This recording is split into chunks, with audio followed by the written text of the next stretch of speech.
de faire cette rentrée. Voilà, on voulait juste vous prévenir que cette séquence sera enregistrée et qu'ils font finalement la rentrée avec, j'allais dire, un semestre, un trimestre qui va être très chargé.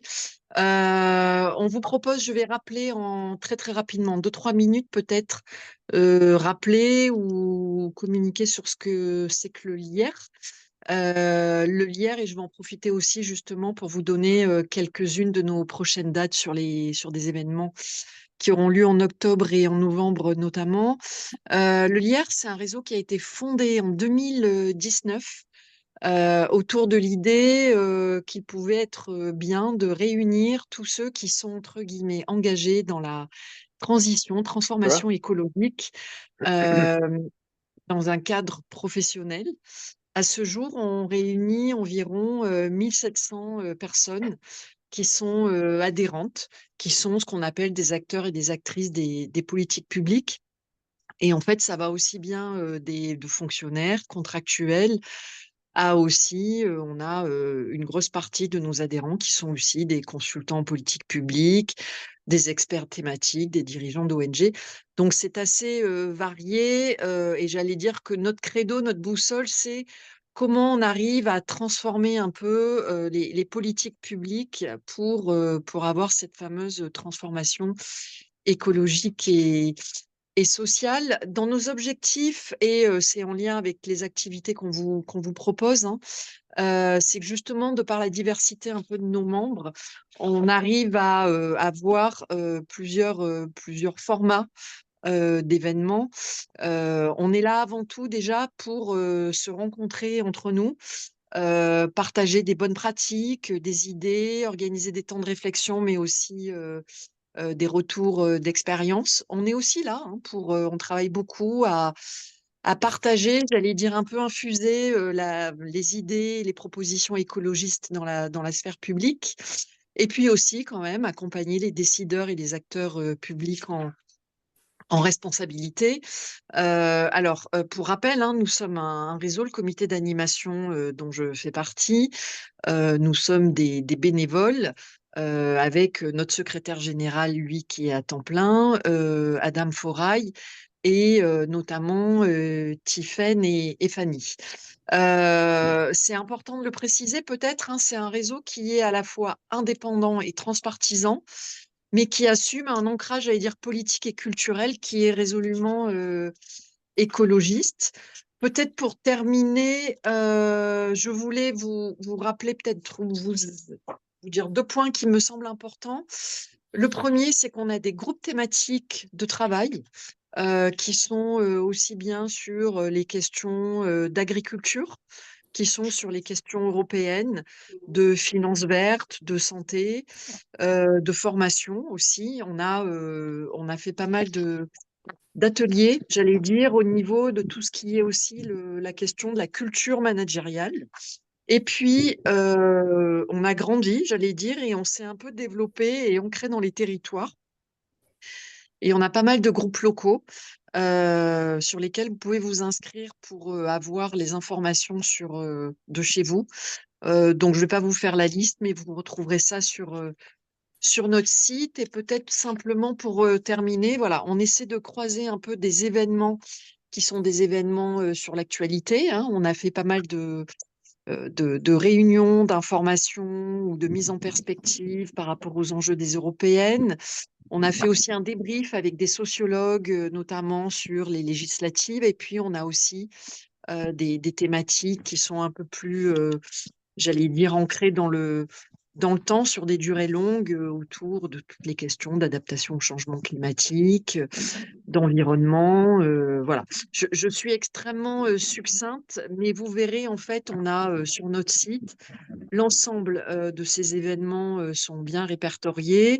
Et puis, on a aussi, pour terminer et compléter ça, un travail qu'on fait sur la base de notes qu'on produit, soit au nom du Lierre, soit au nom aussi de la coopération qu'on fait avec l'ensemble aussi des associations et des collectifs qui œuvrent, j'allais dire, dans le même sens que nous. On n'est pas du tout, on arrive, il y a une véritable synergie entre ces différentes organisations et on fait beaucoup d'événements ensemble. Voilà un petit peu ce que je pouvais vous dire et je vous encourage à rejoindre notre site où vous trouverez toutes les informations. Et si j'ai oublié pour terminer, parmi les événements sur le calendrier très proche, à venir pour les adhérents parisiens, il y a un apéritif qui est organisé le mardi 24 septembre prochain. A priori, tous ceux concernés ont reçu la date et le lieu. On va organiser en fin octobre un événement autour d'une note qu'on a écrite sur la diplomatie environnementale. On va aussi fêter nos 5 ans. On va faire un grand événement en novembre sur les 5 ans, les 5 années du Lierre. Et puis pour terminer, parce que c'est des questions qui nous ont beaucoup occupés, on est en train de travailler à monter un événement avec AgroParisTech sur les perspectives du ministère de l'Agriculture. On sait que c'est un ministère qui est un peu à part, que ça soit au niveau national, mais aussi la façon dont il travaille et dont l'agriculture, j'allais dire un peu, est gérée au niveau européen.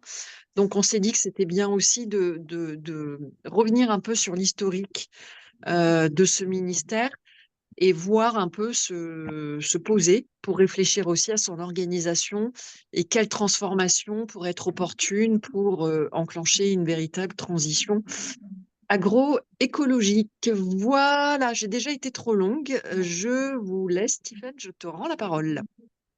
Merci Florence. Donc, le lien reçoit aujourd'hui Monsieur Frédéric Gilly, bonjour, qui est statisticien économiste, associé de l'agence Grand Public, également professeur à l'école urbaine de Sciences Po, et Monsieur Aurélien Delpiro, qui devrait arriver, qui est docteur et agrégé de géographie et également maître de conférence à l'université de Paris-Est Créteil.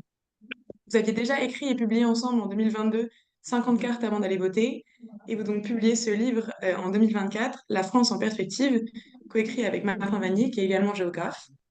Je vous propose pour discuter cet ouvrage un plan en 3 temps. On discutera, enfin, je vous laisserai d'abord présenter les grands enseignements que vous tirez de votre travail. Donc, vous aurez 25 minutes. On essaie de finir à 12h35.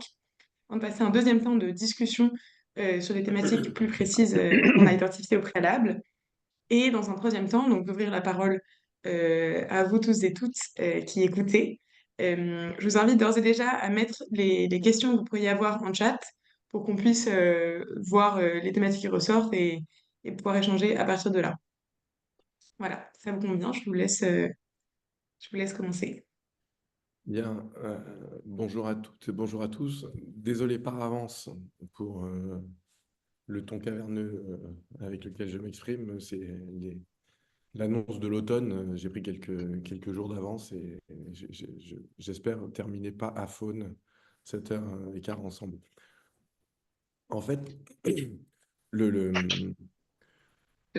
ça pourrait paraître singulier de réfléchir et de dire des choses sur 2050 alors que ça fait 6 mois qu'on n'est pas capable collectivement d'avoir un horizon pour lequel se projeter au-delà d'un mois. On n'a toujours pas de gouvernement et pourtant on a travaillé sur 2050. Il y a 6 mois, on imaginait que Trump et Biden se bagarreraient pour la tête des États-Unis avec un Trump favori. Là, enfin, on voit bien que le monde extrêmement bousculé dans lequel nous vivons devrait presque interdire de s'autoriser à penser aussi loin.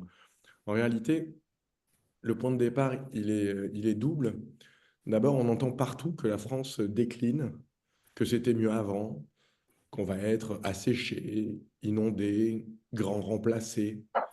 Et en même temps, on entend, on voit partout, enfin moi je le vois au quotidien dans mon travail sur le terrain, puis on le voit dans certains des indicateurs sur le rapport des Français à leur propre vie, que, il y a une forme d'énergie, de vitalité partout dans le territoire et des gens qui entreprennent, qui construisent. Donc il y a une forme de décalage entre une France qui décline dans les statistiques soi-disant attestées, sur les plateaux télé des médias et des éditorialistes et de certains politiques, et par ailleurs, sur le terrain, des Françaises et des Français qui sont porteurs de projets. On a voulu avoir le cœur net un peu là-dessus en disant est-ce qu'il y a des raisons d'espérer?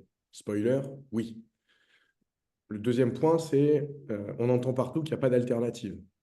On sort de 40 ans de mondialisation financière où il n'y avait pas d'alternative. On rentre dans 40 ans de contrition environnementale, il n'y a pas d'alternative. Et ça alimente la crise démocratique. C'est-à-dire qu'en fait, si chaque fois qu'on a un problème, de toute manière, il y a les experts économistes ou les experts environnementalistes qui ont la solution à notre place, et que dès qu'on dit quelque chose, c'est qu'on a tort ou qu'on n'a pas compris complètement les données du problème, ou, eh ben, en fait, on finit par plus aller voter, on finit par se désengager, se désinvestir du bien commun. On a voulu voir s'il y avait des marges de manœuvre. Spoiler, oui. Cet atlas, en gros, il dit, on a un avenir, on a des marges de manœuvre. Il dit aussi, on a des énormes bouleversements devant nous. Et donc, tout ou presque étant déjà là, il va falloir qu'on travaille avec ce qu'on a, qu'on fasse avec ce qui est là et qu'on avance ensemble avec les institutions qui sont les nôtres, pour les bouger le cas échéant, pour les changer, pour déplacer le jeu de contraintes.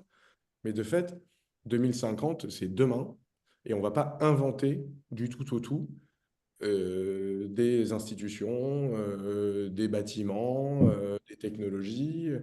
L'essentiel, il est existant, y compris les gens avec lesquels tout ça va se construire. Si vous prenez l'ensemble, enfin, les gens qui ont aujourd'hui plus de 15 ans, ce sont ceux qui auront plus de 40 ans en 2050. Donc en gros, les dirigeants de demain, de 2050, ils sont globalement déjà quasiment tous diplômés. Donc en fait, ce monde qui est devant nous là, c'est à nous de le construire. Partant de là, on a délibérément cherché à éviter les scénarios prospectifs. Vous savez, le travail où il y a un scénario noir, un scénario rose et deux scénarios gris clair et gris foncé, entre lesquels on sent que l'expert a une petite préférence quand même. Et à partir de là, il déroule tout ce qu'il faudrait faire pour que l'avenir soit radieux et possible. On a rassemblé de fait tout un tas de données disponibles. On en a inventé, construit, travaillé d'autres. On est allé farfouiller partout parce qu'une de nos premières, un de nos premiers constats, c'est à la fois que des données existent sur à peu près tous les sujets, mais qu'en fait, personne n'avait vraiment fait le travail de les rassembler, de les mettre côte à côte, de les mettre en perspective les unes par rapport aux autres. Et de fait, il y a des sujets qui sont, résultats, assez orphelins, avec une surprise, par exemple. Au-delà de 2035, on n'a aucun institut, aucun centre de recherche qui s'est posé la question d'à quoi ressemblerait l'économie française ou l'industrie. On a dans l'Atlas, on a des chiffres, on les verra tout à l'heure, sur des possibles devenirs industriels qu'on a extraits de l'annexe des différents scénarios de l'ADEME. Quand vous avez comme seule source sur prospective industrielle et économique les annexes du travail de l'ADEME, ça veut dire qu'il y a des institutions dont ce serait le travail normalement, où il y a des trous dans la raquette. Et surtout, en fait, c'est à chaque fois des approches en silo, et donc en fait, on n'a aucune transversalité. Ce qu'on a essayé justement de faire, c'est de donner cette transversalité, mais en se tenant non en retrait des solutions. On a essayé d'explorer les questions en mettant sur la table la possibilité pour chacun de lui-même faire ses scénarios, ses discussions, ses réflexions, en bondissant de page en page, de double page en double page, avec, en essayant le maximum de n'avoir à aucun moment un discours dont on pourrait se dire « Ah, on sait, ça va être ça ». Parce qu'en fait, personne ne sait ce que sera 2050. 2050, c'est ce qu'on va en faire. Et ce qu'on va en faire, on a besoin d'en discuter.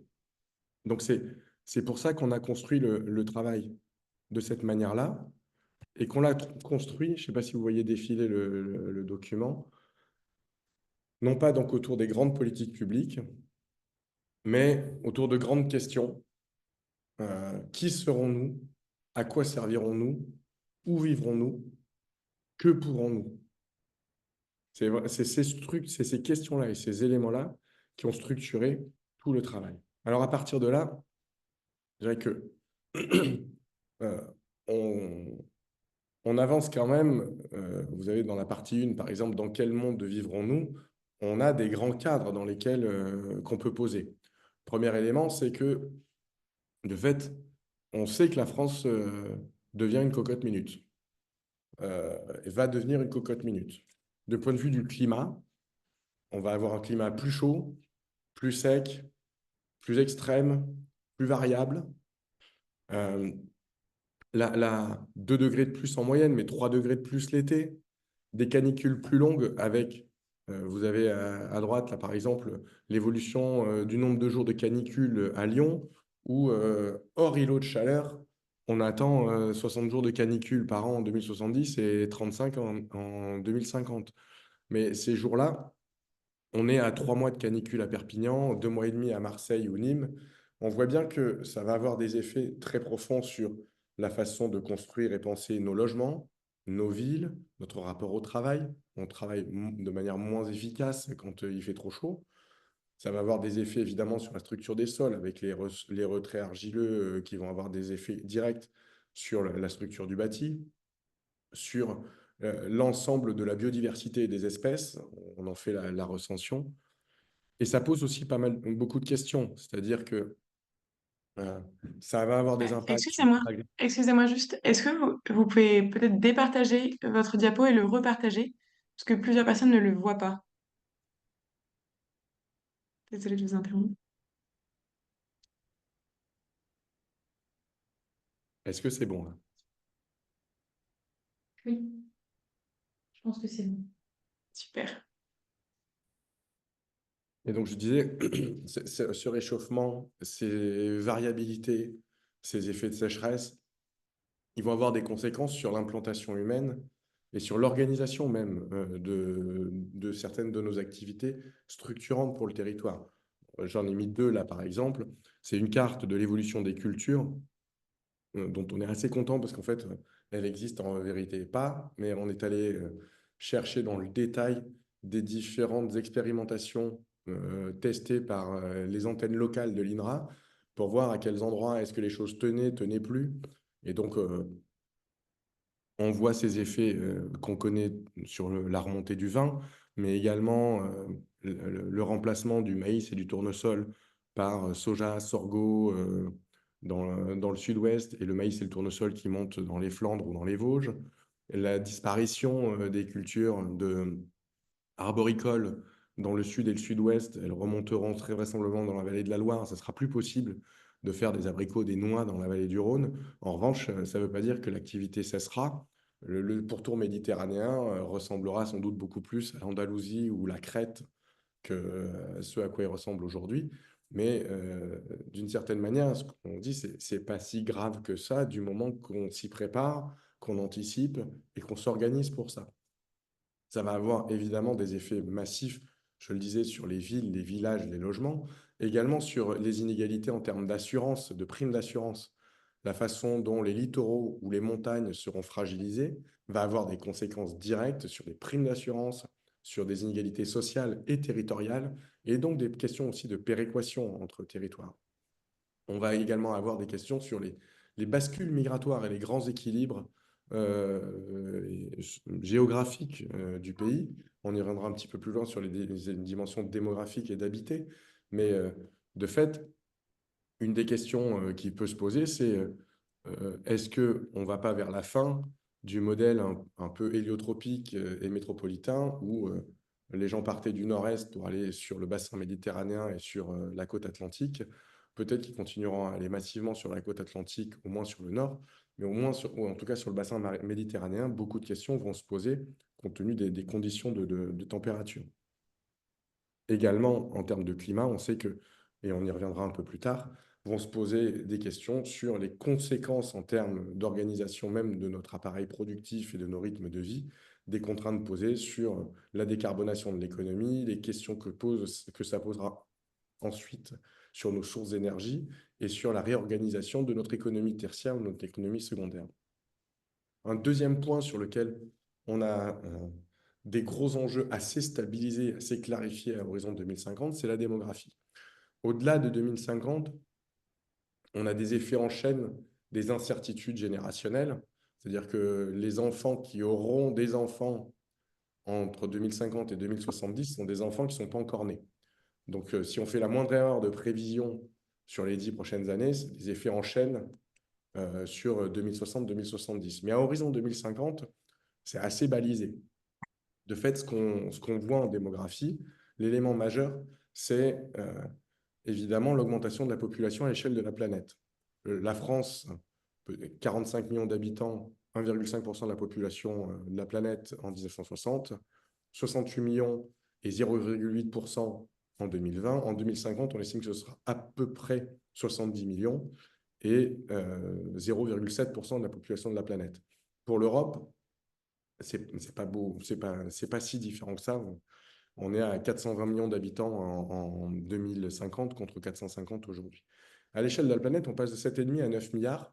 Mais ce qui est, on a souvent l'impression quand on dit ça qu'on va avoir, genre la planète va entrer en ébullition. C'est pas exactement ça qui va se passer. Parce qu'on l'a dit, en Europe, la population stagne. En Chine, elle va fortement baisser. Aux États-Unis et en Amérique du Nord, elle est globalement stable, légère croissance. En Amérique du Sud, elle est en légère croissance. Non, en fait, le milliard et demi d'habitants en plus, il est concentré Afrique subsaharienne et monde indien. Et donc, ce n'est pas une augmentation de la population à l'échelle de la planète, c'est l'explosion d'une nouvelle zone de peuplement et donc forcément d'activité humaine. On a beaucoup parlé de l'ère Pacifique comme horizon du monde dans ce 21e siècle. Très vraisemblablement que ce à quoi on va assister, c'est à l'émergence de l'océan Indien qui, de fait, sera véritablement le centre du monde entre 2050 et 2070. Le deuxième élément marquant, c'est la pyramide des âges de la planète, pas que de l'Europe. Le vieillissement, en gros, on va avoir un âge moyen qui va monter à plus de 36 ans à l'échelle du monde et à 47 ans en Europe, contre 42 ans aujourd'hui. Et euh, en fait, ce qui va se passer, et on va le voir un peu plus précisément pour la France, c'est en France en l'occurrence, c'est pas tellement une pyramide qui va devenir comme trapézoïdale à l'envers, comme le torse d'un nageur olympique. On va pas avoir une population avec proportionnellement plus de personnes âgées parce qu'on va avoir beaucoup moins de jeunes. C'est pas ça qui va se passer. Ce qui va se passer, c'est, vous le voyez sur le graphique, en fait, la pyramide des âges, elle va rester globalement rectangulaire. On va juste ajouter une tranche en haut. Mais en 2050, quand on dit la population va vieillir, en réalité, en 2050, il y aura globalement autant de jeunes qu'aujourd'hui en France. Et d'ailleurs, comme probablement qu'ils ne vont pas se répartir de la même manière, dans les métropoles comme Rennes, Nantes, Bordeaux, Toulouse, Montpellier, Clermont-Ferrand, Lyon, le nombre de jeunes et la part même des jeunes dans la population locale pourrait augmenter d'ici 2050. Dans d'autres territoires, elle augmentera pas, au contraire, elle va beaucoup baisser, puisque c'est ce qu'on voit par ailleurs. L'effet du vieillissement, ça va être qu'on va passer globalement d'un jeune pour 2 vieux à un jeune pour 3 vieux dans les 30 prochaines années. Ça va avoir ça, des effets territoriaux directs dans les équilibres territoriaux. D'abord, à l'échelle de la planète, on est passé rapidement dessus, mais c'est une énorme urbanisation. Donc avec des défis industriels et écologiques associés à cette dynamique-là, qui et comment est-ce qu'on construit des villes décamillionnaires dans des pays dans lesquels pour le moment il y a peu ou pas d'infrastructures. Donc ça pose des défis démocratiques, ça pose des défis économiques, ça pose des défis industriels.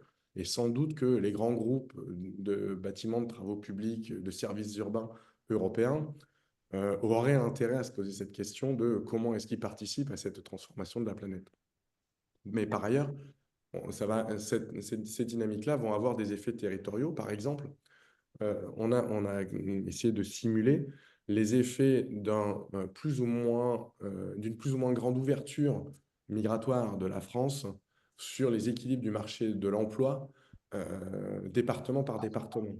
Et on voit que à l'échelle métropolitaine, ce sont les métropoles qui accueilleront le plus ils sont susceptibles d'accueillir le plus d'immigrés. Mais ce n'est pas dans les métropoles que l'arrivée ou la non-arrivée des immigrés aura un impact majeur sur les équilibres de marchés locaux. C'est plutôt sur des territoires un peu ruraux dans lesquels la non-arrivée potentielle de migrants ou d'immigrés aura comme conséquence une incapacité à pourvoir tous les postes de travail. Au passage, je remonte un tout petit peu en arrière, mais sur les questions migratoires, En fait, on va avoir quelques grands facteurs. Les migrations climatiques vont augmenter, mais les migrations climatiques, les estimations qu'on a à l'échelle de l'ONU notamment, sont que ce sera plutôt des migrations intracontinentales. Sur les migrations intercontinentales, ce qui est le principal marqueur, c'est les inégalités de richesse. Et pour le coup, ce qu'on observe à horizon 2050, c'est que ces inégalités de richesse, elles vont profondément se réduire et que notamment la pauvreté extrême va quasiment disparaître de la planète, sauf en Afrique, où elle aura juste commencé à diminuer. Troisième élément sur lequel on a des grandes tendances à peu près installées, même si pour le coup, tout ça va dépendre profondément des équilibres géopolitiques planétaires, c'est les questions d'économie. Aujourd'hui, l'Union européenne représente à peu près 17% du PIB mondial. Elle devrait en représenter à peine 10 en 2050. À peu près pareil, même tendance pour l'Inde, la Chine et les États-Unis. Ce qui va se poser comme question à l'horizon 2050, je parle de géopolitique, c'est est-ce que on va arriver à une forme de G4, enfin de Big Four, pour employer les termes anglo-saxons, où on aurait la Chine, l'Inde, les États-Unis et l'Europe qui pèseront tous les quatre à peu près pareil en termes de PIB et de puissance économique, ou est-ce qu'on va vers une forme de G20 reconstitué, puisque à cet horizon de 2050, l'Indonésie ou le Pakistan seront aussi peuplés que l'Europe. Le Nigeria sera aussi peuplé que l'Europe en 2050. Et en 2070, le Nigeria devrait être à touche-touche avec la Chine en termes de population. Donc on voit qu'on va avoir des bascules géopolitiques et géoéconomiques. Si on cherche à se prolonger un peu plus sur ces questions de géoéconomie, en fait, l'économie, de manière très rapide, pour essayer de voir comment elle évolue, elle va évoluer en fonction de la façon dont va évoluer le capital et la façon dont va évoluer le travail. Sur le capital, il y a deux éléments qui sont déterminants. Il y a la richesse accumulée et il y a les technologies. La richesse accumulée, on en parlait juste à l'instant, c'est en termes de PIB, et l'accumulation de PIB et de capital historique donne évidemment un avantage stratégique qui n'est pas prêt de se dissoudre pour l'Union européenne. Il y a un élément important dans cette dynamique-là qui est aussi la question de la distribution du capital et des profits. Et on voit qu'il y a une tendance là lourde installée, c'est que les inégalités de revenus sont globalement stabilisées en Europe, mais les inégalités de patrimoine explosent. Et la part du patrimoine, la part des transmissions et de l'héritage dans ces patrimoines explose également. Ce qui conduit à une question sur est-ce que ou pas l'argent est réinvesti utilement dans l'appareil productif ou pas.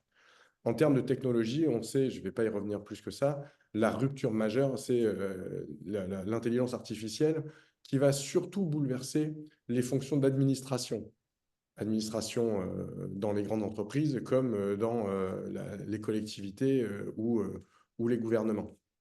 Du côté du travail, en fait, il y a à la fois les dimensions de quantité et de qualité. Quantité, on l'a vu sur les questions démographiques. Le deuxième élément qu'on peut avoir un peu en contrepoint, en accompagnement de ça, c'est les éléments sur les environnements linguistiques. C'est-à-dire que non seulement la France fait partie de l'Europe, qui sera un des 4 pôles mondiaux, mais la France fait partie de la francophonie. Et sauf si elle s'en sort vraiment très très mal dans la gestion de ses rapports avec l'ancien espace colonial, avec y compris son métissage et sa créolisation à l'intérieur du pays, si elle sait gérer son rapport à la diversité, la France peut se retrouver avec un rôle de choix au sein de la francophonie, qui sera, selon les estimations, le premier, deuxième ou troisième, mais a priori plutôt le premier espace linguistique mondial. Le deuxième élément, c'est la question des diplômes. Et vous avez en bas à droite sur la diapo, la part de chaque pays dans la population mondiale diplômée du supérieur en 2000 et en 2030.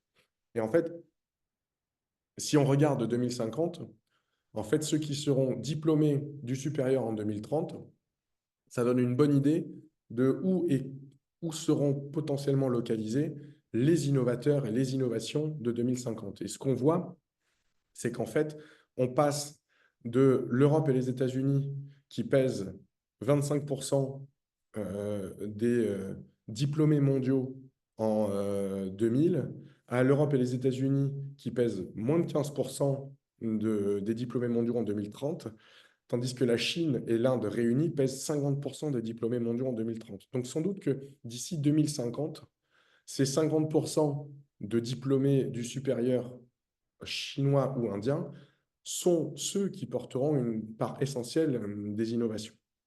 Donc on voit bien les tensions qu'il y a. Le troisième élément sur cette question d'économie, bah, c'est les enjeux que ça emporte en termes de comment est-ce qu'on structure, on organise l'approvisionnement en énergie et en ressources.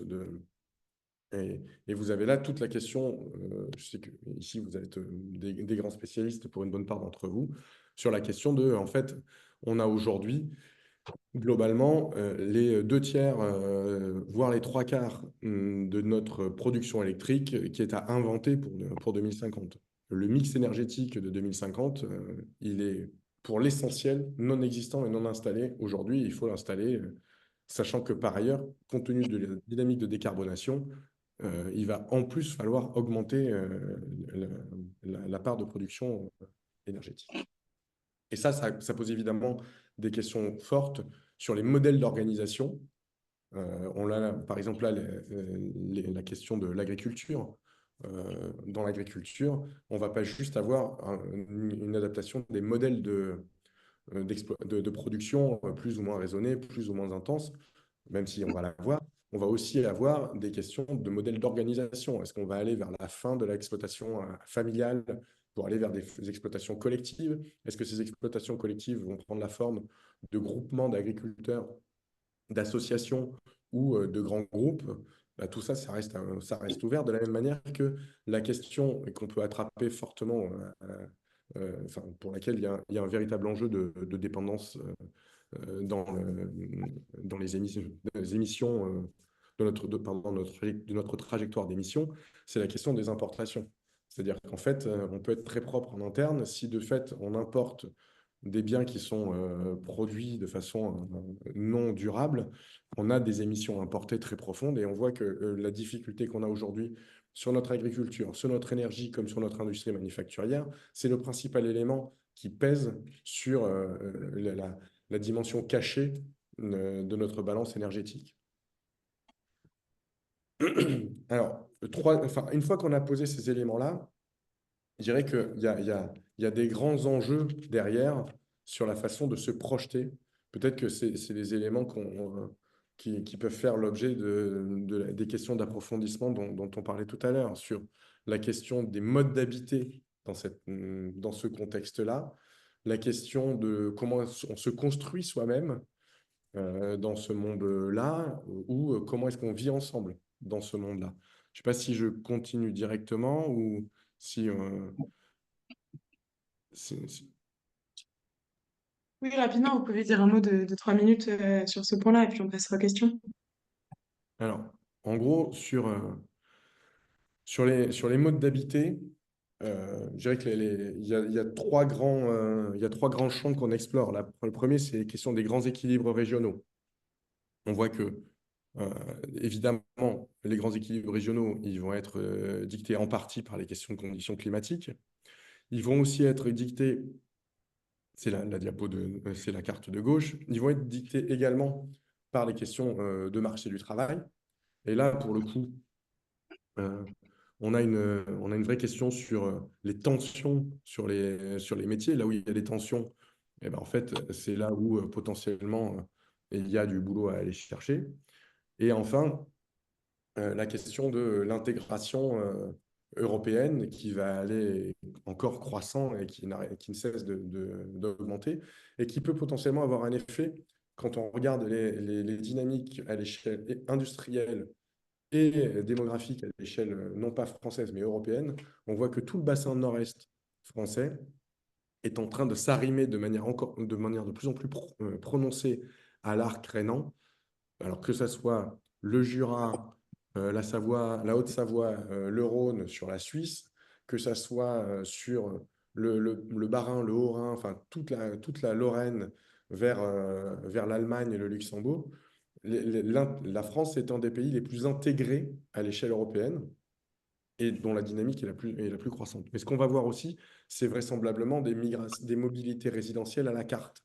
On a pris par exemple, ça vaut ce que ça vaut, hein, mais quand on regarde le top 3 des meilleures villes étudiantes faites par le magazine des étudiants, l'étudiant, le top 3 des meilleures villes où vivre en famille fait par le Parisien, le top 3 des meilleures villes où trouver un travail fait par Capital, ou le top 3 des meilleures villes où passer sa retraite fait par retraite.com, l'idée n'est même pas de savoir si ces classements sont justes ou pas justes. Ce qu'on observe, c'est que c'est chaque fois des classements différents. Et en fait, on va de plus en plus, et sans doute que ça ne va pas s'arrêter, vers des cycles de vie résidentiels qui vont s'adapter et bouger en permanence. Donc la question de résultat de comment est-ce que les espaces sont organisés va avoir un effet majeur. Ces espaces, on sait que la question de l'accès aux espaces verts et la place de la ruralité, de la nature ou de l'accès à la nature va être centrale. Enfin, devient centrale, et il y a manifestement aucune raison dans les chiffres de penser que ça s'inverse. Et on voit que ça va déboucher vraisemblablement sur des tensions encore plus prononcées dans le périurbain qu'elles ne le sont aujourd'hui, avec malgré Lausanne et autres, aucune raison que les tendances installées là s'inversent majoritairement d'ici 2030. D'ici 2050, on va plutôt avoir des recompositions territoriales ou spatiales différenciées en fonction des espaces et des vraies contraintes et des vraies tensions territoire par territoire. Il y a des territoires dans lesquels la question de l'attractivité résidentielle, mais conserver, se pose sur la question de conserver ses habitants. J'en ai un petit peu parlé pour le nord et l'est. Il y a des territoires dans lesquels, pour le coup, on s'est risqué à quelque chose qui est presque enfin, on ne regarde pas dans une boule de cristal, mais on a essayé de regarder à quoi pouvaient ressembler les marchés locaux de l'habitat en 2040, en posant la question de est-ce qu'on va vers un papy crash? Parce que quand vous regardez, c'est une statistique qu'on a faite là qui est inédite, on a regardé la part des propriétaires de plus de 65 ans parmi les ménages installés dans un territoire. Et on voit que dans une bonne partie des territoires, notamment sud-ouest, on est à plus de 40% des ménages résidents dans le département qui sont des propriétaires de plus de 65 ans. Ça veut dire que ces propriétaires de plus de 65 ans, on ne sait pas quand, on ne sait pas comment, mais d'ici 2050, ils auront vendu leurs biens ou ils l'auront cédé parce qu'ils seront morts. Ça veut dire qu'en 10 ans, on va avoir 40% du marché, du stock qui va revenir sur le marché. Ça va faire un choc d'offres phénoménal. Et ce qu'on observe, c'est que les simulations d'arrivée d'habitants telles que proposées par l'INSEE, dans la plupart des cas, elles ne sont pas à la hauteur du nombre d'habitants qui sont appelés à disparaître ou à vendre leurs biens. Et donc, on a probablement des très, très fortes fragilités de marché immobilier. Et là où ça pose des questions, c'est qu'évidemment, ces personnes de plus de 65 ans aujourd'hui, ils font partie de ceux dont le patrimoine s'est constitué en partie sur la résidence principale, et une partie d'entre eux compte sur la valorisation de la résidence principale pour payer l'EHPAD au moment de la dépendance. Et donc, en fait, si on a un effondrement du marché immobilier, on a un effondrement du patrimoine d'une partie de cette classe moyenne baby-boomer qui s'est enrichie, mais sur sa résidence principale, et qui, au final, au moment d'aller en EHPAD, verra le patrimoine sur lequel elle comptait pour ne pas peser ni sur ses enfants, ni sur la solidarité nationale, disparaître. Donc, ça va vraiment poser sans doute une question de cinquième risque, sécurité sociale. On y reviendra. Après, euh, on, euh, tout ça se pense dans une société qui se transforme. Euh, on va vraisemblablement vivre de plus en plus seul. 50% en 2050, quasiment 50% des ménages seront des ménages d'une personne. Mais ça ne veut pas dire qu'on sera tout seul. Dire que on sera seul de manière différente au fur et à mesure de la vie, en vivant dans des proximités organisées de plus ou moins colocataires, de plus ou moins proximité avec des aidants, proximité avec des enfants. On voit par exemple, l'INSEE estime qu'il va y avoir une explosion, quasiment x2, du nombre du taux de ménages d'hommes et de femmes seuls. Non, moi j'écoute un webinaire aujourd'hui, je mange à mon ordi. Ce taux de femmes et d'hommes seuls entre 40 et 50 ans, il est sans doute lié à une recomposition très, très diffuse des familles. En gros, comme c'est tendu sur le marché du logement, on va pas se remettre en couple avec les personnes qu'on fréquente. Et donc, en fait, on va avoir des ménages isolés un peu partout. Et ça ne veut pas dire que les gens seront tout seuls. Ils seront juste seuls dans leur ménage. Mais ça va avoir des conséquences majeures sur où et comment on se rencontre, sur la question que ça pose sur les espaces communs, sur les espaces publics, sur les espaces partagés. Donc avec des questions pour l'urbanisme, mais aussi pour l'architecture de la construction des maisons. Je passe sur les questions de santé qui sont importantes, ou sur les questions de travail, où on va vraisemblablement se projeter de manière un petit peu différente dans le travail, avec un rapport à la fois plus distancié et plus engagé. Et je termine juste par ça, on a essayé de voir ce que ça voulait dire être français en 2050, avec à la fois des identités, des liens et des fractures qui travaillent profondément la collectivité.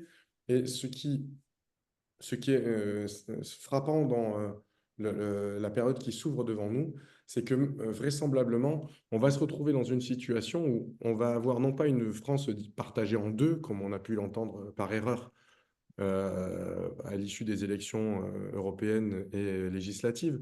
En fait, la France, elle va être polyfracturée et les fractures vont se réinventer en permanence. Donc, en fait, plutôt que de s'occuper des fractures, ce qu'il faudrait, c'est s'occuper des dynamiques de lien et des tensions qui vont en permanence réinventer les oppositions internes. Parce qu'à chaque choc sectoriel, on va avoir des gagnants et des perdants. Et les gagnants et les perdants ne seront jamais les mêmes. Donc, en fait, si on s'intéresse uniquement à corriger les perdants, on va être dans une course à la plainte en permanence et on va dissoudre le lien social. Si en revanche, on se pose la question de savoir comment est-ce qu'on crée les conditions d'une solidarité entre tous, en fait, on va peut-être être en situation d'arriver à faire face au fait que, du point de vue de l'environnement, les pollueurs ne seront pas les payeurs, ou pas complètement, que du point de vue de l'égalité homme-femme, on va avoir des progrès encore, mais on va sans doute avoir des replis parce que on commence à avoir déjà des tensions. Que sur la question du modèle agricole, on voit bien qu'en fait, la France est travaillée entre la perpétuation d'un modèle et l'invention d'un autre. Et sur tous ces sujets-là, pareil sur les questions de répartition entre patrimoine et revenus, le pays va être travaillé en permanence par des gens qui vont avoir un acquis qu'ils sont en train de perdre, d'autres qui sont en train de le gagner. Et il ne s'agit pas d'être naïf et béni oui-oui de on va inventer un super monde de demain, ni être dans le larmoyant en disant en fait, beaucoup de gens vont souffrir. Oui, beaucoup de gens vont souffrir, mais parmi ceux qui vont souffrir, il y a aussi des gens qui vont avoir des espoirs, et beaucoup de ceux qui ont des espoirs souffriront par ailleurs. La question, c'est vraiment réinventer des utopies et des conditions de vie ensemble, et ça suppose des institutions fortes. C'est un élément qui est un peu centrale dans la réflexion qu'on va avoir devant nous. C'est autour de quoi et de quelles institutions, de quels services publics, mais aussi de quelles institutions collectives on se réorganise et on crée les conditions de l'invention de demain. Et je terminerai par cette dernière diapositive. C'est qu'en fait, jusqu'à présent, une grosse partie de notre capacité à rayonner à l'échelle de la planète, au-delà même de notre capacité économique, elle est liée au fait qu'on porte euh, un modèle. Alors, ça peut être la démocratie, mais ça peut être les Lumières, ça peut être. Et un des enjeux, c'est comment est-ce que on va savoir répondre en interne et en externe à cette question de comment on se transforme, comment on invente l'avenir, comment on gouverne ensemble et comment on choisit ensemble notre destin, dans un moment où on voit bien que les institutions et les modèles démocratiques qu'on a patiemment construits au 19e et au 20e siècle sont fragilisés. Et de fait, je parlais d'institutions, on s'est rendu compte au fur et à mesure du livre que très souvent, quand on touchait du doigt des institutions fragilisées, l'école, la famille, le rapport au travail, etc., c'était des choses qui s'étaient cristallisées au 19e siècle. Donc on n'est pas juste en train de sortir de la fin du 20e siècle, on est en train de sortir de 2 siècles d'organisation industrielle de la société. Et c'est ça qui est devant nous. C'est repenser les solidarités, les modes de gouvernement, les modes de répartition, les modes d'engagement, les modes de vie ensemble. Et ça, en fait, c'est entièrement devant nous. Merci pour cette présentation très claire et pour ces conclusions. Pour qu'on puisse commencer l'échange avec les personnes qui suivent ce webinaire, je propose de poser mes deux questions thématiques en même temps, comme ça vous avez la liberté d'y répondre en fonction de ce qui vous paraît le plus pertinent. Et comme ça, on essaiera vraiment d'ouvrir les questions publiques pour 13 heures pile. Moi, les deux éléments sur lesquels je voulais vous inviter à revenir, c'était d'une part la question effectivement des services publics, que vous avez passé assez rapidement, puisque nous, on est donc un réseau d'agents et d'acteurs publics. Ma première question, ce serait quel service public pour 2050 si on prolonge les tendances sociales et économiques actuelles? Et à l'inverse, du coup, comment imaginer un renversement ou pas de ces tendances? Notamment dans cette plaquette qui est consacrée dans ce livre au service public, vous parlez d'un rééquilibrage de la géographie médicale pour 2040. Donc, ça m'interrogeait sur quelles leçons on pouvait en tirer. Vous parlez également du remplacement d'une économie de la proximité, donc incarnée par les services publics de proximité, par une économie de l'attention. Vous indiquez que réclamerait la société des individus et qui serait signalée notamment par l'émergence des tiers-lieux.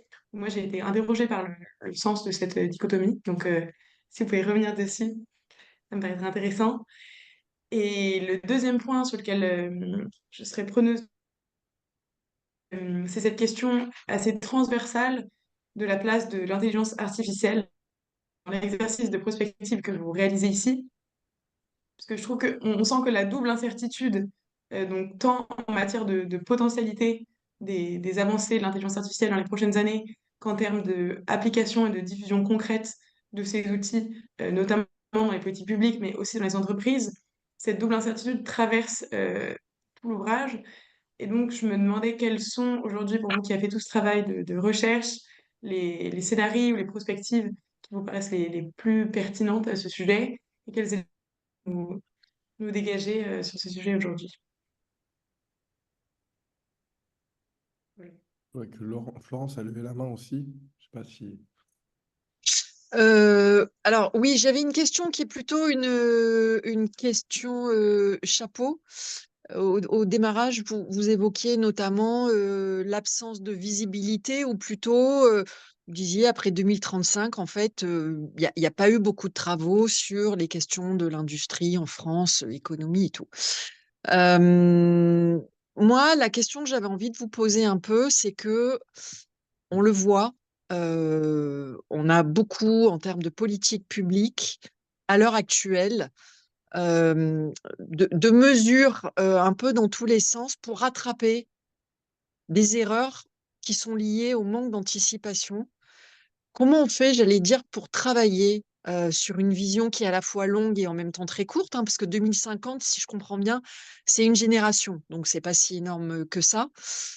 Donc, comment on fait un peu pour réussir à ce que tous ces travaux réussissent un peu à s'ancrer, à s'arrimer dans les politiques publiques où la vision la plus longue qu'on ait à l'heure actuelle, c'est 5 ans. Et encore. Alors, en fait, sur la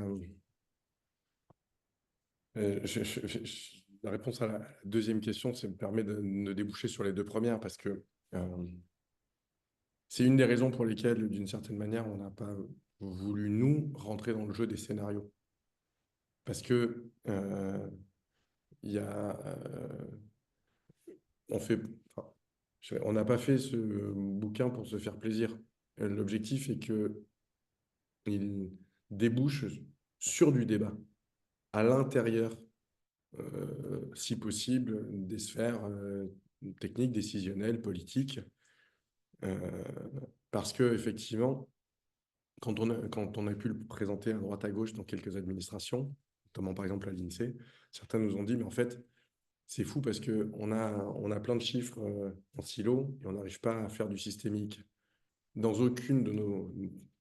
le meilleur des cas, on se projette à 5 ans. Et quand on se projette à 5 ans, c'est dans notre secteur d'activité. Donc de là à se projeter à 15 ans en transversal, or on voit bien que si on ne se projette pas à 15 ans en transversal, on ne peut pas anticiper correctement ce qu'il nous faut faire à 5 ans. Donc la question, c'est un peu comment est-ce que, à l'intérieur des différentes administrations, à l'intérieur des entreprises, dans les collectivités territoriales, on s'approprie non pas des réponses, avec un expert qui a dit la France a ça, mais des questions en disant comment on fait pour arriver à arrimer ces différents éléments entre eux. Je vois, il y a une des remarques, je crois que c'est Flavie dans, dans euh, dans le chat, qui renvoie à la question des effets de système. Évidemment, on flirte en permanence avec les limites de notre approche. Parce que ce qui va se passer dans les prochaines années, c'est par définition une réinvention des périmètres et des interactions entre chaque champ. Mais ça, d'une certaine manière, la définition d'un champ de politique publique, c'est de l'ordre du politique.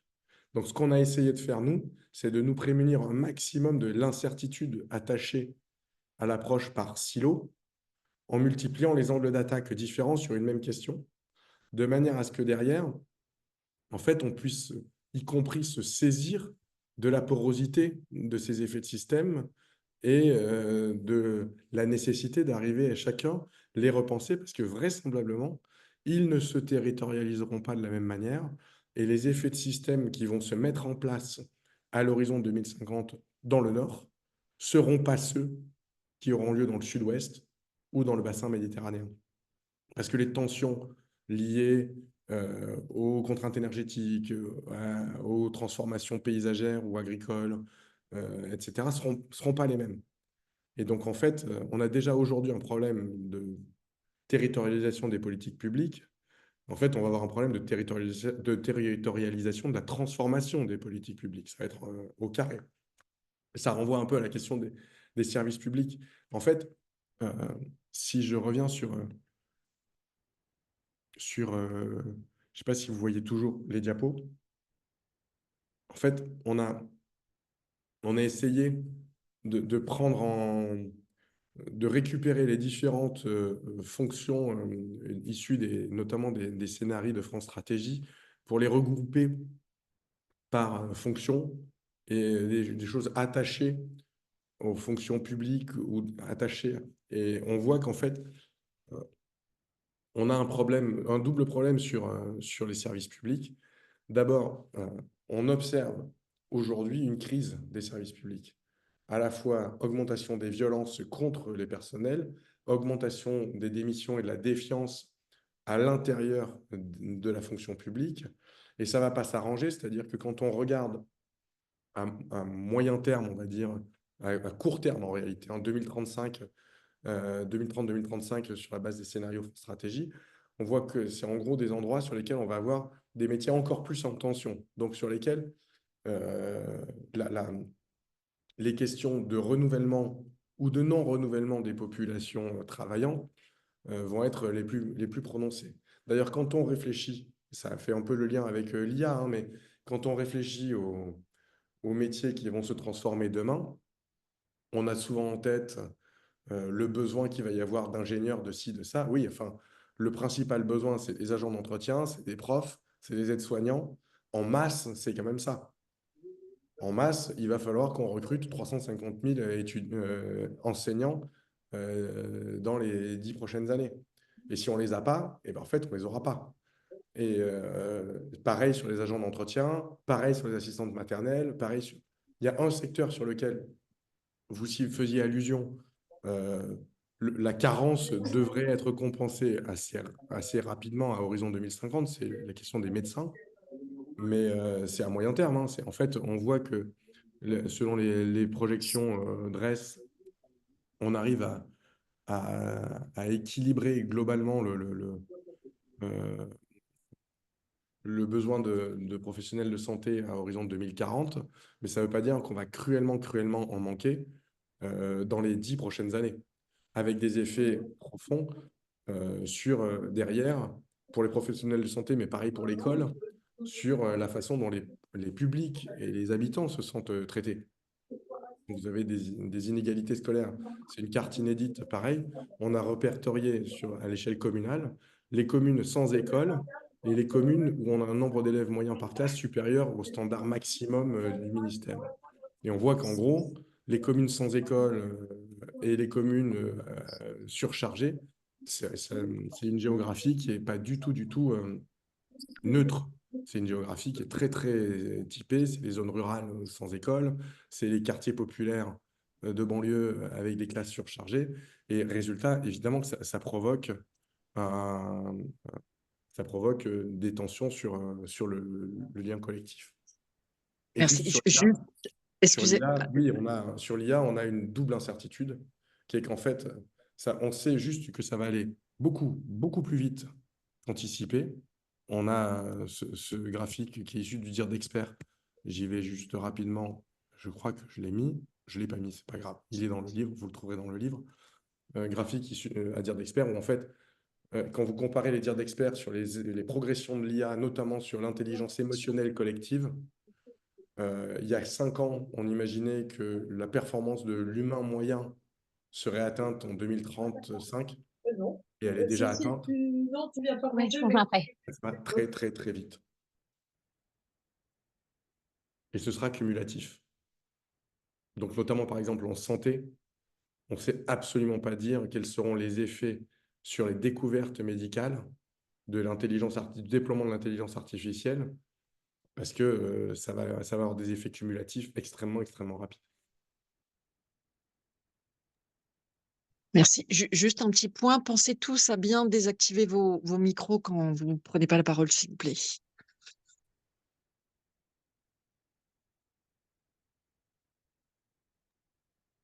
Merci. Donc, je pense on peut ouvrir aux questions. Donc, Julien, Ada de Coquen, je vois que vous avez la main levée. Oui, merci. C'est à la fois une question et une réaction sur deux éléments en rebond des conclusions qui sont très intéressantes et qui sont convergentes avec ce qu'on vit nous en tant qu'acteurs terrain. Donc le réseau Cocane, ça regroupe des fermes bio d'insertion partout en France. Et on travaille avec tous les ministères, les collectivités, bien sûr, dans le secteur de l'insertion socio-professionnelle. Évidemment qu'on est sur une entrée totalement systémique en ce qui nous concerne, hein, puisque c'est la question du travail, la question du social, la question de la santé, de l'éducation, de l'environnement, de l'agriculture, etc. Bon. L'élément, puisqu'on est au Lierre ici, l'élément crucial que nous, on met en évidence depuis plusieurs années, c'est cette question de la place du travail dans la société et chez les gens. Puisque nous, notre métier, c'est de grosso modo, de la part d'une société qui est très excluante sur ce champ-là. On ressent de la souffrance institutionnelle de la part des agents administratifs. Nous-mêmes, on est victime de cette souffrance. C'est une dégradation complète des conditions de faire société, c'est-à-dire de produire ensemble de l'action publique. Vous connaissez les tenants et les aboutissants, je ne vais pas rentrer dans le détail sur le turnover des personnels, l'absence d'expertise d'État ou de collectivité, la recours aux prestations externes. Voilà. Tout ça donne une impression vive de dichotomie entre la prescription qui est faite à ces métiers de l'intérêt général, construire une action publique, structurer la réglementation, etc. Et le travail réel, si je reprends la psychodynamique, le travail réel des agents qui, en fait, se tapent du dossier à longueur de journée.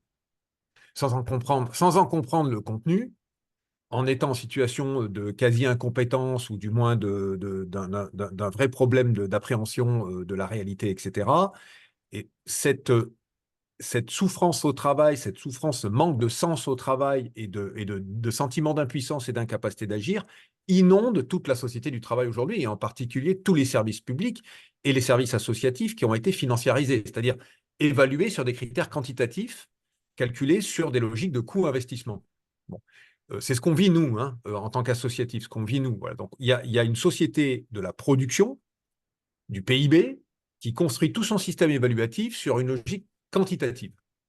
Voilà. Ça, c'est depuis la LOLF et compagnie. Donc là, on a un vrai problème de gouvernance par le chiffre, gouvernance par la quantification monétaire. Ce qui fait que automatiquement, pour notre secteur de l'insertion aujourd'hui, nous, on est spécialisé sur l'environnement, agriculture bio, environnement, espace naturel, etc. On a une lecture purement coût-investissement pour l'État, ce qui fait que on est tutelé par le ministère du Travail et siloté par le ministère du Travail. Voilà. Donc, ça va sur le deuxième élément là, que vous évoquiez, qui est le sentiment là, de n'agir que sur un secteur et pas sur une approche systémique. Bon. Je vais donner un exemple de réussite néanmoins récente de travail interministériel ou ministériel. Vous prenez le secteur de l'aide alimentaire. L'aide alimentaire, rapport de l'IGAS, il dit l'État est payeur aveugle. Bon, vous voyez, c'est les Restos du Cœur, Secours catholique, etc. Bon. L'État payeur aveugle, et là, du coup, au sein de la Direction générale des cohésions sociales, vous avez des personnes qui se disent on va essayer de donner un sens.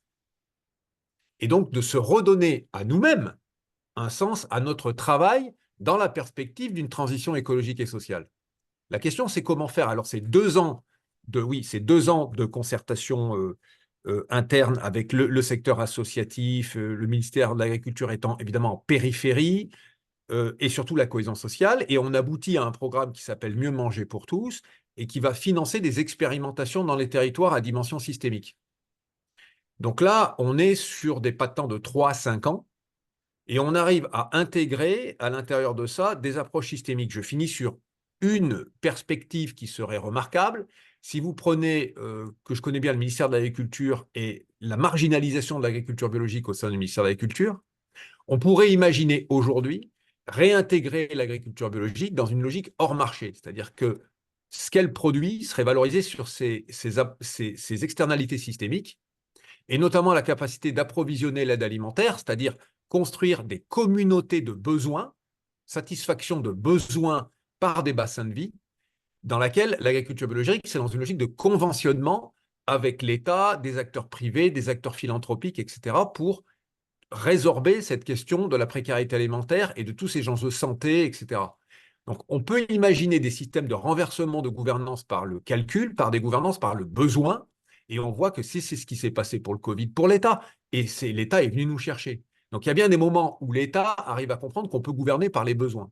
Et là, typiquement, on aurait la possibilité de travailler l'interministériel et les enjeux systémiques en sortant des logiques marchandes, par exemple, un pan entier de l'agriculture qui est l'agriculture biologique. Voilà. C'était un exemple pour dire que c'est intensément travaillé dans nos secteurs aujourd'hui.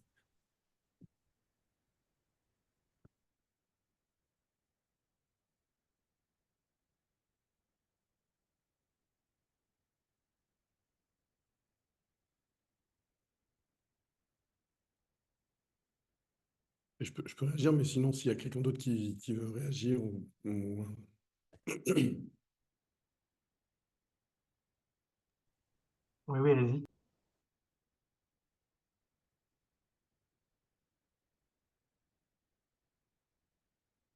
sais pas si vous m'entendez. Oui. Oui, pardon, vous pouvez réagir. Si personne. Ouais, alors, enfin, je ne sais pas si vous voyez à l'écran, j'ai repartagé un bout de PowerPoint. C'est un des éléments. On introduit toute la partie sur à quoi servirons-nous par une page au titre un peu provocateur, l'argent fera-t-il le bonheur en 2050, où on repart notamment des indicateurs sur le bonheur que travaille l'ONU, en montrant que, en réalité, si on prend les indicateurs classiques, PIB, espérance de vie, Sécu, la France est très, très, très bien classée en termes de bonheur. Et pourtant, la France euh, a un indice de bonheur synthétique euh, assez loin, toute proportion gardée, hein, de celui des pays nordiques. En fait, ce qui fait la différence, c'est notamment le sentiment ou pas de vivre dans un pays corrompu, le sentiment ou pas d'avoir une liberté de choix ou d'être sous les fourches codines en permanence, le sentiment ou pas de vivre dans un pays généreux. Et on voit que si on réfléchit non plus en termes d'augmenter le PIB pour faire le bonheur des gens, mais chercher comment on construit le bonheur des gens, probablement que les effets, puisque les économistes adorent raisonner de manière marginaliste, le gain marginal d'un travail sur je dirais un espace public plus sain, des rapports humains plus travaillés, un rapport à la liberté moins compliqué, notamment de la part des gouvernants, eh bien, on aurait probablement des effets en termes de bonheur sur la population beaucoup plus rapides et significatifs qu'en se bagarrant pour gagner encore un demi-point de PIB. Ce qui ne veut pas forcément dire qu'il ne faut pas se bagarrer pour gagner un demi-point de PIB. Ce qui veut dire que probablement l'effort à faire pour gagner un tout petit un petit peu bout de richesse en plus quantitative sont démesurés par rapport à ce qu'on pourrait faire tout simplement sur la façon de vivre ensemble au global.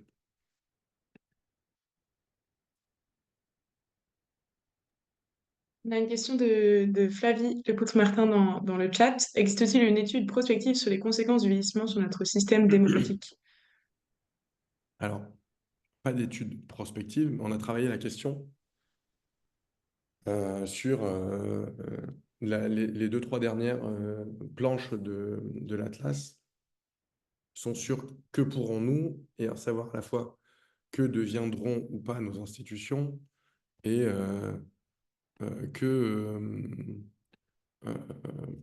attendez, hop, ah. Et où en sont euh, nos jeunes, entre guillemets, sur ces sujets-là. Et ce qu'on voit, en fait, c'est que je dirais presque un peu contrairement à ce qu'on dit là, les jeunes ne sont pas en déprise institutionnelle, à part rapporter ces chiffres-là ici, là, dans le diapositive, mais ils sont dans le livre par ailleurs. On a, dans ces dernières années, un surcroît d'investissement dans tout ce qui est associatif, y compris politique. En revanche, on voit que la question des systèmes de gouvernement est quelque chose qui est en question. Alors, ils sont toujours aussi nombreux, les jeunes, qui à 20 ans, même plus nombreux qu'il y a 20 ans, à considérer qu'avoir un système démocratique de gouvernement était chose importante et positive. On voit qu'il y a des petites bascules entre avoir un homme fort à la tête du pays ou que l'armée dirige le pays. En fait, le petit bloc, là, il y a des échanges entre l'un et l'autre bloc. Mais d'une certaine manière, le modèle démocratique, il est très profondément inscrit et installé. D'ailleurs, enfin ce qu'on voit, c'est en lien assez direct avec le niveau de formation globale de la population qui va atteindre un niveau moyen d'éducation historique d'ici 2050. Parce que les populations les moins diplômées sont en train de partir à la retraite. En revanche, ce qu'on observe, et on l'observe aujourd'hui en tendance depuis 20 ans, enfin 15 ans dans les scrutins observés, et ce qu'on sait, c'est que une fois que les valeurs sont installées ou inscrites, il y a peu de bascules fortes à l'échelle d'une vie humaine. C'est-à-dire quand vous avez commencé avec un certain jeu de valeurs, vous bougez assez peu sur l'échiquier politique. Ce qu'on voit, c'est que depuis, enfin, ceux qui ont moins de 35 ans aujourd'hui votent massivement quand ils votent pour Marine Le Pen ou Jean-Luc Mélenchon et minoritairement pour Emmanuel Macron quand on prend ces trois qui sont arrivés en tête aux 2 dernières élections. Mais en fait, il y a des bascules plutôt RN sur les 25-35 ans en 2022. Ça s'est confirmé d'ailleurs aux dernières élections. Ce qu'on voit aux dernières élections, c'est que le RN est à son pic sur ceux qui ont entre 35-40 et 60-65 ans.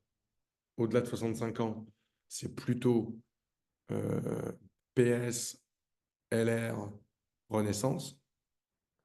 Et moins de 35 ans, moins de 30 ans, c'est plutôt LFI ou NFP aux législatives. Et donc, en fait, on a des structures de vote qui dessinent pour d'ici 2050 une vraie question adressée d'une certaine manière au bloc central, c'est sa capacité à formuler un horizon et un imaginaire utopique et politique dans lequel les jeunes se retrouvent. Aujourd'hui, les jeunes qui se retrouvent dans cet imaginaire-là sont minoritaires, très minoritaires, Et ce qu'on peut interroger, c'est que font, que pensent ou que deviennent la majorité des jeunes qui s'abstiennent. Parce que aux dernières élections, c'est encore la majorité des jeunes se sont abstenus. Donc il y a sans doute, on ne peut pas dire ce que va devenir le RN en 2050, ni s'il va prendre le pouvoir d'ici là. Mais il y a, en tout cas, quand on regarde les chiffres en tendance, un vrai défi de réinvention d'un horizon politique pour tout l'espace central. Merci. On va rapidement prendre la dernière question de Isabelle et ensuite on va vous laisser conclure. Merci beaucoup. Tout d'abord, je voulais remercier Monsieur Gilly pour la brillante présentation et les analyses. Évidemment, moi, je travaille au Conseil économique, social et environnemental. Nous allons acquérir votre ouvrage en plusieurs exemplaires. Je serais intéressée d'avoir votre contact, si c'est possible. Et je pense aussi que je voyais dans le chat que comment dire, la présentation que vous venez de faire ne sera pas vraiment mise à disposition. Je la trouve intéressante et je pense que d'autres participants à cette réunion auraient intérêt à y avoir accès. Je vais être très courte. Moi, je suis à la Commission économie et finances. On travaille sur des questions de prospective. Tout ce que vous dites fait écho, évidemment. Au CESE, pour vraiment toucher juste un sujet de démocratie et d'évolution socioculturelle.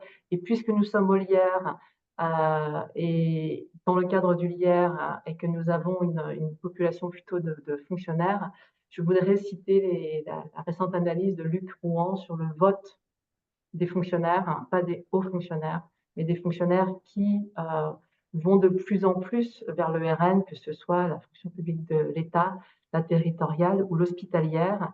Et nous faisons, nous, au CESE, un sondage annuel dans le cadre de notre rapport annuel sur l'état de la France. Et l'an dernier, il était quand même assez flagrant cette espèce de réflexe sécuritaire dans une société qui est, je dirais, imbibée de médias sociaux et extrêmement influencée par des informations pas forcément scientifiquement prouvées, entre guillemets, que cette idée de cet attachement à la démocratie, on voit d'autres signaux que celui de, finalement, c'est vraiment ce modèle-là qu'on valorise le plus. Voilà, c'était plus un commentaire, puis surtout obtenir vos contacts si possible.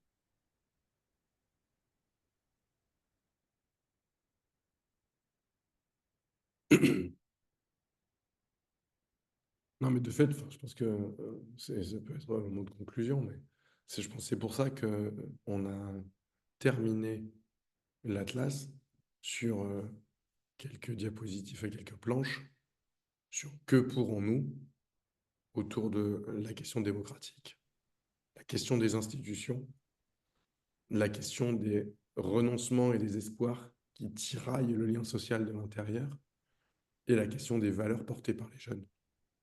Parce qu'en gros, ce face à quoi on est, mais là ça renvoie plutôt à un autre de mes ouvrages qui est La promesse démocratique. En fait, on est face à la nécessité de réinventer un assemblage institutionnel nouveau. La question, c'est est-ce que nos institutions historiques sauront se réinventer? Je pense que ce qu'on voit à travers l'ensemble des documents partagés dans l'Atlas, c'est qu'en fait, on a toutes les cartes en main. Ça ne veut pas dire qu'on n'a que des atouts en main, mais on a plein de cartons. Et ce qui rend dingue, je pense, une majorité de nos concitoyens, c'est qu'ils ont le sentiment que leurs dirigeants ne jouent pas les cartes que nous avons collectivement en main, voire entravent la possibilité pour les uns ou les autres de jouer ces cartes-là. Et donc, en fait, ça nourrit un sentiment pas antidémocratique ou antipolitique. Dans mon travail quotidien, je vois que les habitants de ce pays sont hyper investis dans à peu près toutes les causes. Il suffit d'aller les voir et de leur proposer pour qu'ils viennent. Mais plus personne ne va leur proposer. Donc la question que nous avons, c'est devant nous, hein, c'est réinventer un espace démocratique. Et à cette condition-là, j'ai aucun doute sur le fait que ce pays a les ressources intellectuelles, les valeurs, les outils, le capital, à tous les sens du terme, qui puissent être investis correctement. Mais ce sur quoi on est en équilibre aujourd'hui, c'est définir qu'est-ce que ça veut dire un investissement juste collectif. À partir du moment où on ne peut pas discuter ensemble, on ne peut pas définir une volonté générale. Et donc, en fait, quiconque arrive en se prévalant de l'intérêt général est renvoyé à l'intérêt général au nom de qui, au nom de quoi. C'est ça, sur ça qu'il faut que nous travaillions. Et par ailleurs, bah, le fond du fond, quoi. C'est comment nous investissons collectivement sur ce travail-là.